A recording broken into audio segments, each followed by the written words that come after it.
tough, doing things first that you expect other people to do. Not being a remote control person that says, you do it, I don't do it. Sacrifice, all those things. Staying in the game. If it was just about money, I'm not saying it, I would be gone. I would. And I'm not saying I'm like all so wealthy beyond belief, but I have RVPs, I have a team, they're doing this without me. They're doing this. I've given a lot of them all I can give, meaning they know what to do. They can do it. I can still survive. I've made good financial decisions.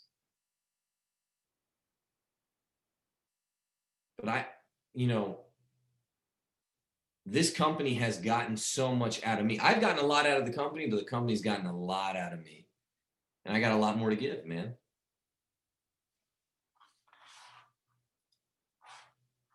So as we take this into, Primerica conversation,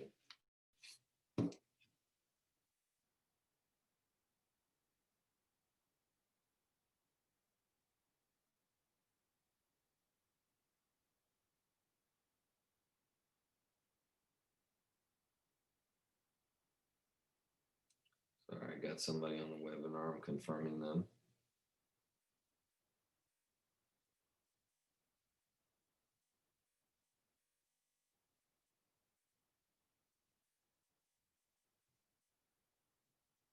Okay, so as we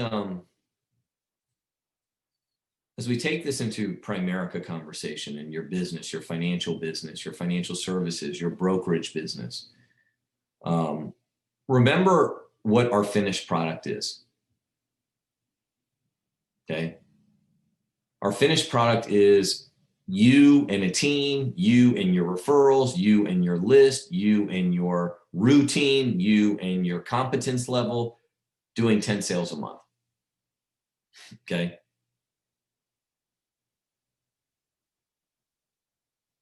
You and your activity, doing 10 sales a month. That is the, Josh was telling me, kind of creating like a thing, snap, crackle, pop, right? You do 10K, you could probably do it on less than 10 sales now. Call it 8 to 12, then you'll get there. Oh, snap, you got it, 10K, right? Crackle, you've created a 10K. So if you've done it, awesome. Now you got to teach somebody else or a group of people how to do that as well. You're starting to crackle. You start to heal it. It's heating up.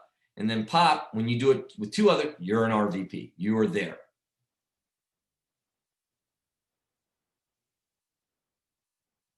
Now, there's 4 stages of competence. Okay, and that's your skills in the business, whether it's interviewing, presenting, orientations, closing, presenting, all of it, getting names and numbers, just knowing the ins and outs, all the different intricacies of our business. So there's 4 stages of competence. The first stage is unconsciously incompetent. Okay, you hear this, you don't know what you don't know, right? You don't even know what you don't know. There's a whole universe out there of Primerica you don't even know. And your level of not knowing is you don't even know how much you don't know. That's where people start. That's okay. Then there's consciously incompetent. Then you know that you don't know. Okay, that's the second level. I know what I don't know.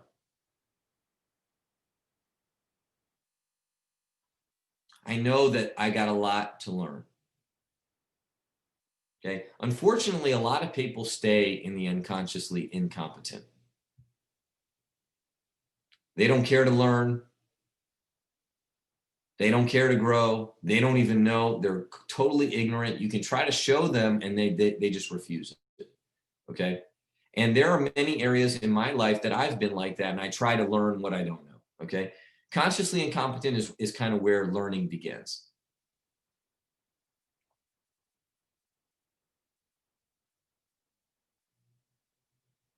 I know that I don't know, so I now this is the starting point. Consciously competent means that you got to work on it to get good. That if you think about it, say, for example, your routine, you really plan it, and after months or weeks of running your routine, you get good at it, but you got to do it. You got to focus on it. You got to think about it. You got to work hard to memorize the phone scripts or the referral scripts or the presentations. So you get really good at it. You got to think about it. And then you become unconsciously competent, where you don't even have to think about it and you're good at it.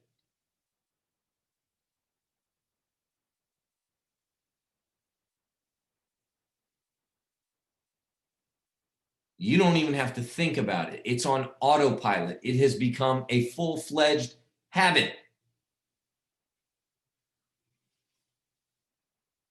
Where if something throws you off, it messes up your routine and your timing. Like in the presentation, if my child walks in and interrupts me, it messes me up because what?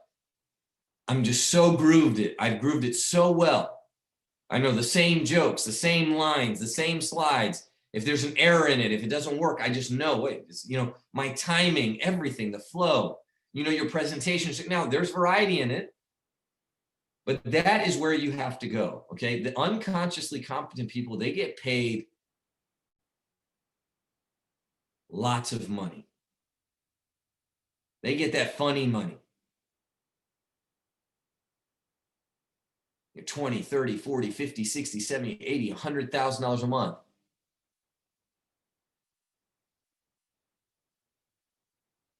But you got to get good at all areas. And that's the exciting part. So in our business, where our business routines, right? Like you got to take the boring stuff out of your business stuff too, okay? Because there are a lot of creative stuff in our business. There's going to be a lot of variety, okay? And these are some things, right? You got to move your business forward every single day. Every single day, you got to move your business forward. That keeps you fresh. That keeps you sharp.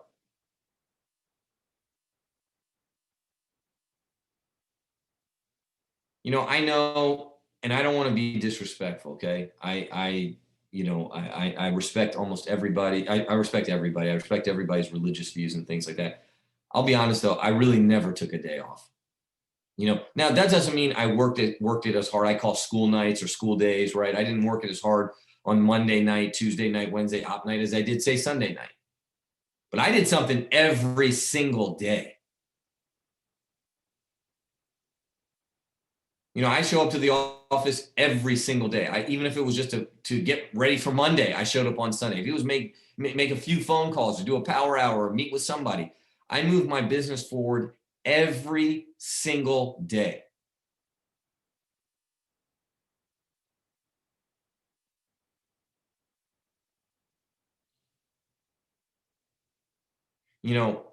My son does pretty well academically. He was in the finals, the championship of his spelling bee this week, and he's taking a test in February he's going to be in 6th grade to be in 8th grade math, see if he can get placed there. I mean, this kid he's got the goods. He works hard. He's so super proud of him. It's funny, and a lot of you guys remember this. When I was young father, my son was a baby. Every day I get downstairs, I'd read books, and my son would have books. He couldn't read at this time. He's very, very young. He'd just pick up a book and just turn the page. He couldn't read. He just wanted to copy what I was doing, right? And then, my son was a very, very avid reader. He could read and knew his alphabet, all this stuff at 18 months. I know it's very hard to believe, but a lot of you guys remember that. I always tell these stories. Oh, he can read, he can do this. The teachers are amazed at him. And I'm not taking any credit for that because my other 2 kids, they cannot read like him. But, my wife works with my son a lot, right? Giving him a lot of tasks to do, a lot of stuff. You make these deposits and then they come to fruition, right? And it's not an accident. Now, some people are naturally gifted.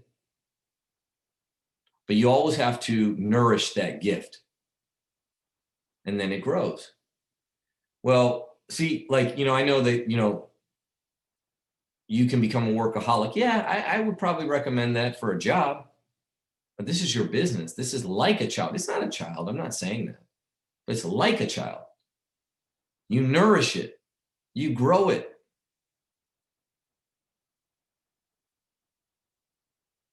This is an asset. You can will it, you can sell it, you can give it to your kids. It's like a house doing home improvement. A lot of people do the home improvement not just to make their house better, but to make it more valuable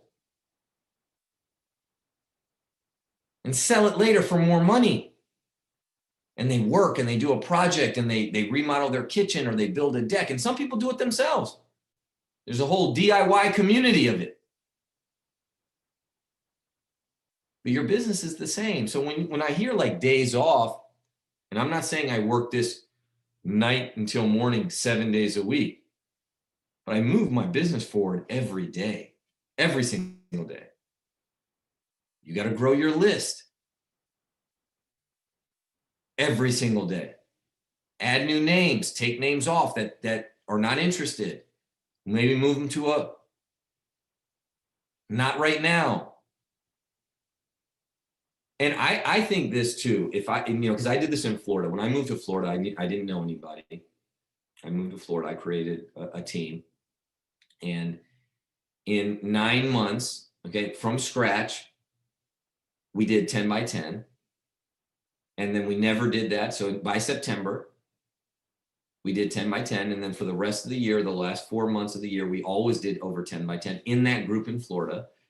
And by December, I had 40 people at a meeting. And this was in-person meeting.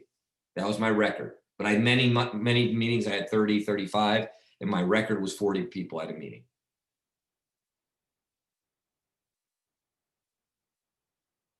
And from that group, an RVP came out. Then I had to move back in January. An RVP that wears the watch now came out of that group.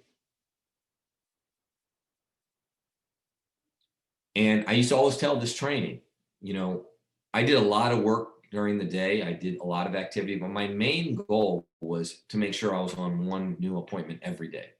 That's it. That's all and now I set some appointments and I had set a target of how many I set.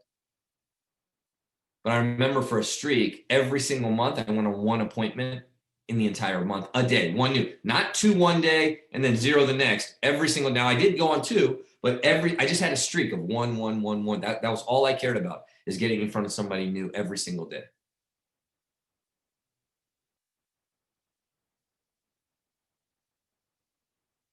Every single day.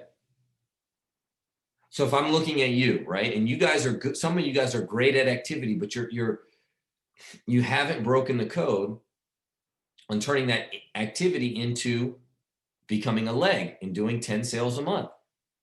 Well, go on one new qualified appointment a day. That's it. Just try to get, no matter what, with an intense desire and a magnificent obsession, get on one new appointment a day. If you're part-time, see the best streak you go on. Yeah, I went 4 days in a row going on appointment. Now look, if you can go 2 on one day, do that. Don't sandbag it so you're doing 1 a day. But every single day, get the most out of the day. And at the very least, go on one appointment. And how many new friendships are you creating? How many new people are you meeting? How many people, a lot of times I can't just call Thomas and say, hey man, you join my business. Sometimes you got to cultivate a relationship. You got to get to know that person. You have to know that person in different contexts. Then maybe you let that person come to you. Hey, what do you do? What do you do? Tell me about what you're working on. And then you start asking them questions. They start asking you questions. Then you tell them about your business, and naturally you're passionate. You're excited about it.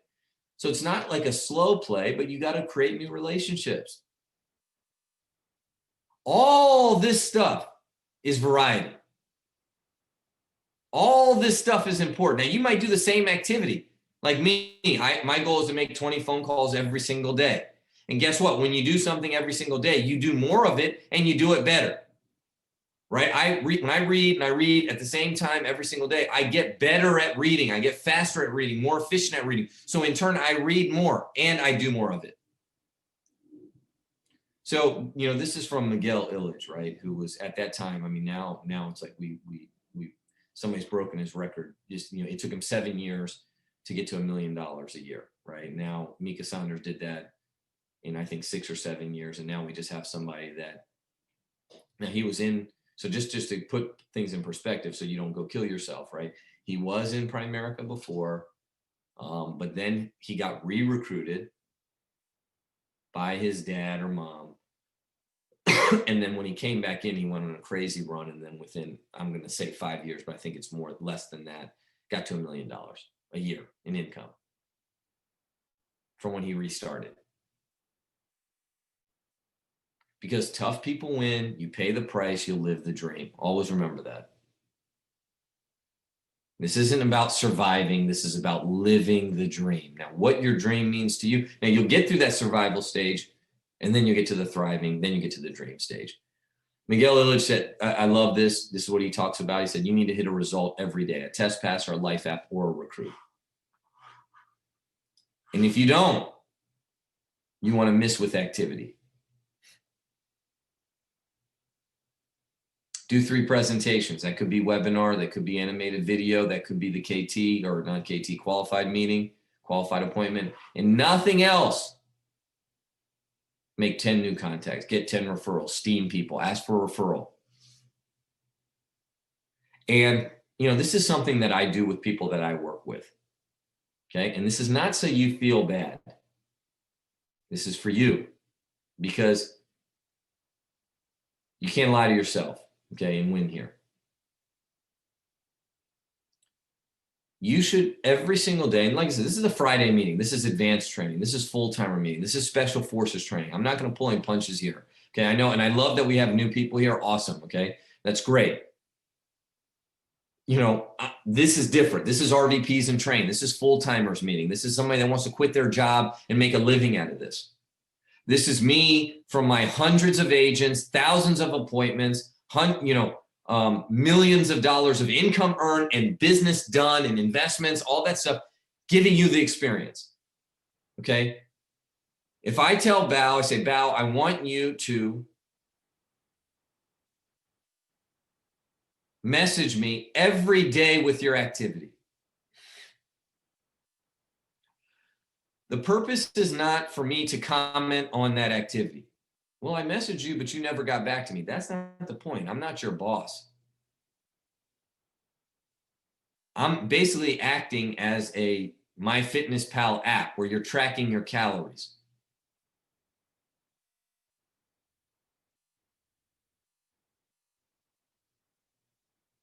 The first point is actually doing it. This is what I did. So you can document and accurately describe, this is what I did. Because you have to know what you're doing to get better at it.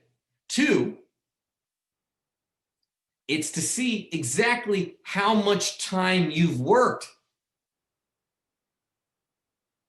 Okay? We got 24 hours in a day. Say you take 8 hours to sleep. There's 16. Say you take 7, 8 to work. There's still 8. You got to put a solid, especially if you're full-time and you don't have a job, or you forfeited a job, like, I'm going to work part-time to put more time here. I'm going to not do school so I can put more time here. Whatever it is that you've sacrificed to allocate more time to your business here, you got to put 2 to 3 hours a day in. And so say you say, like for me, right? If I text them, I say, hey, Bao, I made 20 calls. I know that only takes 30 to 40 minutes. Just so you're not frustrated. Because you don't want to be frustrated like, man, I'm working so hard. Are you really? Are you really working hard? Or you think you're working hard, or you tell yourself you're working hard, but you're not. My son, like I said, in the spelling bee, he made a simple mistake. He knew the word, but the spelling bee is hard. They're 10, 12, 15, sometimes 15, 20 letter, maybe not 20, but 15 letter words, and you can't write it down. And I made a mistake. I read the instructions from the spelling bee. And I said, they said have a whiteboard and a marker. You can have a whiteboard and a marker. And so I had my son teaching him how to write it down and then say it, because my son thinks so quickly. But then the proctor of the spelling bee said, hey, the whiteboard and the marker, if there's a tiebreaker and we've gone so many words that people have to write the word and show it at the same time. So don't use your whiteboard. So that was my fault. I should have got clarity on that. And there was almost 500 words.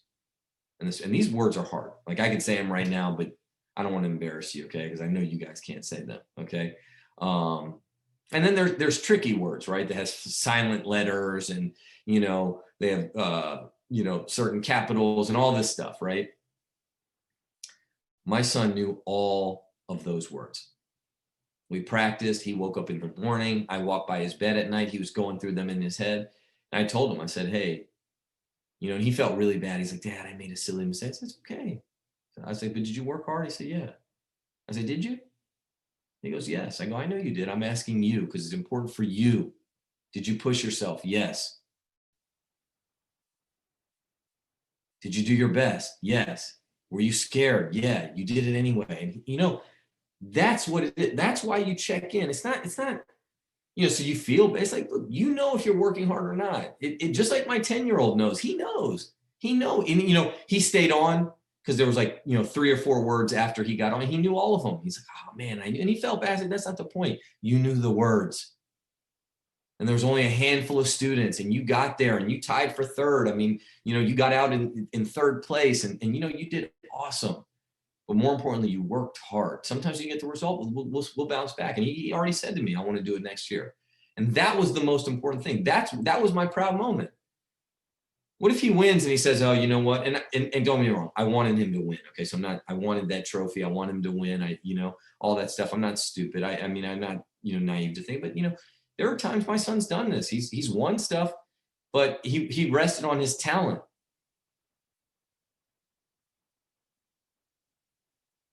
And I know, just like you learn a lot more when you lose than when you win. You learn a lot more when things don't go right. And so, the purpose is when you send me something and you send what it takes, what you did. You know how long it took you. And that's why you check in. Because you want to start saying, how much time am I, not thinking about it, not hoping to do it, but how much time am I actually really doing it? And most people, they're not putting enough time in. They're doing something, and that's good. But you got to start working up to a point where you're doing 2 to 3 hours of solid work a day to grow your business. Where you're having a sense of urgency, where you're undistracted, non-negotiable time. Let me see this chat if we had any questions here.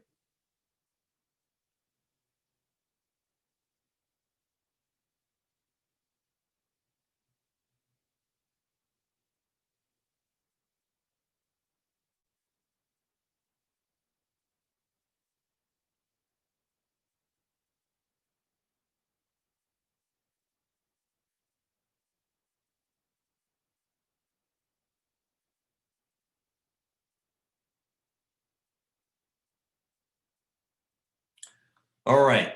I appreciate you guys. We will be on tomorrow at 9:30 a.m. We'll have a great training prepared. Make sure you have your list, people to call. Saturday's always about making appointments. Okay. Afterwards, getting ready. It's already the 15th of January, 2021. All right. New Year's was a long time ago. We are already in full-fledged assault on the year. Some of you guys are doing tremendous, and some of you guys are kind of spluttering, but you can correct it next week, which is today and tomorrow. Be plugged in, videos ready to go, invite teammates, get people on the webinars, but more importantly, get your lists. Don't shuffle around, and at 11 a.m., join our Blitz. The people that win Top Gun, they're on the Blitz, just so you know. And our appointment setting blitz starts at 11. It just goes for 30 minutes. Use the community to create accountability. Use the community to set more appointments. Use the community to herd your team to do the right things and get prepared. So we're gonna have a great training tomorrow. I love you guys. See you guys tomorrow. Appreciate it.